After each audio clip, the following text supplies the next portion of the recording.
प्रभु के पवित्र नाम को सारा आदर और महिमा आज इस अनुग्रह दिन में अर्पित करते हैं। आप सभी प्रिय श्रोताओं को प्रभु यीशु मसीह के नाम से मेरा स्नेह अभिवादन। लूका रचित सुसमाचार 7वां अध्याय 43वां वचन। शिमोन ने उत्तर दिया, मेरा विचार है वही जिसका उसने अधिक कर छोड़ दिया। यीशु ने कहा, तूने उचित न्याय किया।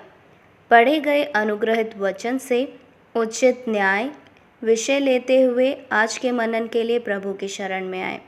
एक पापी स्त्री यीशु के द्वारा पाप क्षमा को प्राप्त करने के कारण यीशु को अपना स्नेह प्रकट करती है।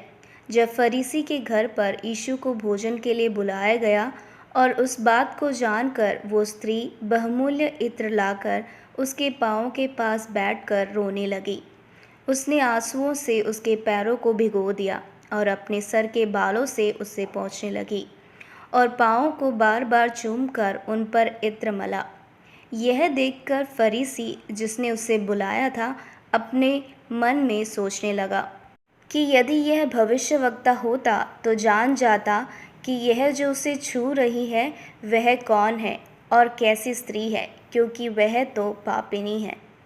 प्रभु हमारे मनों के विचारों को भी जानता है और यीशु ने उसकी मन की बात को जानकर शिमोन को एक उदाहरण दिया। कहा कि किसी महाजन के 2 देनदार थे, एक 500 और दूसरा 50 दिनार का देनदार था। उसने दयापूर्वक जब उनके पास लौटाने को कुछ ना रहा तो उन दोनों को क्षमा कर दिया। यीशु ने शिमोन से पूछा कि उनमें से कौन है जो उससे अधिक प्रेम रखेगा। शिमोन ने उत्तर दिया, मेरा विचार है वही जिसका उसने अधिक कर छोड़ दिया। यीशु ने कहा, तूने उचित न्याय किया है।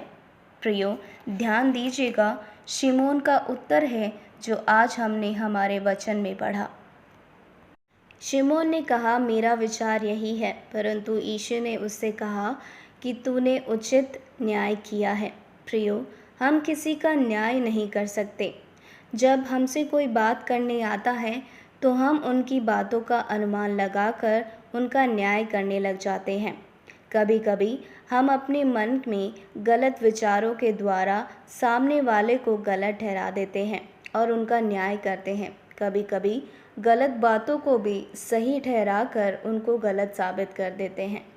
मैंने ऐसा कहीं पढ़ा था कि झूठ बोलने वालों के पास सच जानने के लिए खड़े ना रहें, क्योंकि वो सच को छुपाने के लिए और झूठ बोलकर झूठ का महल खड़ा कर देंगे। मन में दूसरों के बारे में गलत अनुमान लगाकर उनका न्याय करने बैठ जाते हैं और इसी कारण न जाने और कितने झूठ हम बोल देते हैं, दूसरों को गलत ठहरा देते हैं।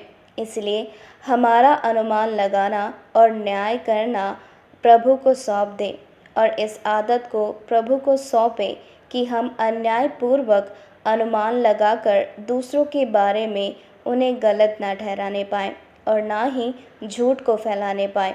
आज का वचन हमें कहता है कि प्रभु हमारे मनों के विचारों को जानता है और हमारे इस आदत को भी, जो कि अनुमान लगाकर न्याय करने का तरीका है, प्रभु उन सब का हिसाब हमसे करेगा। इसीलिए प्रभु के समक्ष हमारा न्याय करना हो, उसके लिए हमें दूसरों को अपने अनुमान के अनुसार न्याय करना छोड़ना होगा। आंखें बंद करें, हम प्रार्थनाओं में जाएं। परमपिता परमेश्वर, स्वर्गीय पिता, हमारे मन का अनुमान लगाना आपके समक्ष न्यायपूर्वक होने पाए।